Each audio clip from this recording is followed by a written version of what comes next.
ఈనాడు ఆంధ్రప్రదేశ్లో తెలుగు ప్రజలందరూ ఒక సుస్థిరమైనటువంటి రాజధాని ఉందని చెప్పి సంతోషంగా నిద్రపోయే రోజులు వచ్చాయి. గతంలో జగన్మోహన్ రెడ్డి 3 రాజధానుల పేరుతో ఆయన 3 ముక్కలాట ఆడాడు. 12 సంవత్సరాలు క్రితం ఆంధ్రప్రదేశ్ విడిపోయిన నాటి నుండి అమరావతి రాజధానిగా ఉండాలని చెప్పి చంద్రబాబు నాయుడు అక్కడ డెవలప్ చేస్తే ఆ రోజు మద్దతు పలికినటువంటి జగన్మోహన్ రెడ్డి అధికారంలోకి వచ్చిన తర్వాత యూటర్న్ తీసుకుని 3 రాజధానుల పేరుతో రాజధాని లేకుండా చేశాడు. అప్పట్లో అమరావతి రాజధాని కాకుండా చేయాలని శాసన మండలిలో బిల్లు ప్రవేశపెట్టినప్పుడు అప్పుడు వైసీపీలో ఉన్నటువంటి నాయకులంతా అప్పటి శాసన మండలి చైర్మన్ షరీఫ్ గారి మీద ఆ రోజు చేసినటువంటి దాడి, ఆయన మీద తెచ్చినటువంటి ఒత్తిడి ప్రజలందరూ కూడా బాగా గమనించారు.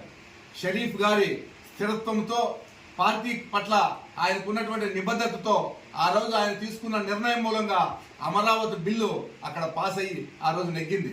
లేకపోతే ఈ రోజుకి అది శాశ్వతంగా సమాధి కట్టేవాళ్ళు. ఇప్పటికైనా తెలుసుకోవాలి వైఎస్ఆర్సీపీ నాయకులు, ఎప్పుడైతే రాజధాని సుస్థిరంగా ఉంటుందో అక్కడ ఆర్థికంగా ఆ రాజధాని, ఆ రాష్ట్రము ఎదుగుతుంది. అంతేగాని కొత్తగా ఆయన మావిగన్ అని ప్రతిపాదన తెచ్చాడు. అంటే ఇప్పటికి ఎన్నో టర్లు తీసుకున్నాడు, ఇప్పుడు మావిగన్ అంట. మావిగన్ అంటే ప్రజలంతా కూడా పారగాన్ అంటారు. భద్రం తస్మాత్ జాగ్రత్త, జగన్మోహన్ రెడ్డి నీకు మద్దతు లేదు, ఇప్పటికే నీవు లండన్ ట్రీట్మెంట్ తీసుకోవాల్సిన అవసరం ఎంతైనా ఉంది. ఇప్పుడు భారతదేశంలో ఉన్నటువంటి అన్ని పార్టీలు ఏకతాటి మీద వచ్చి అమరావతికి లోక్సభలో, రాజ్యసభలో మద్దతు పలికితే ఊరందరిది ఒక దారి అయితే ఉలిపికట్టితో ఒక దారి అని చెప్పి నీ పార్టీ ఒక దారి వైపోతున్నావు.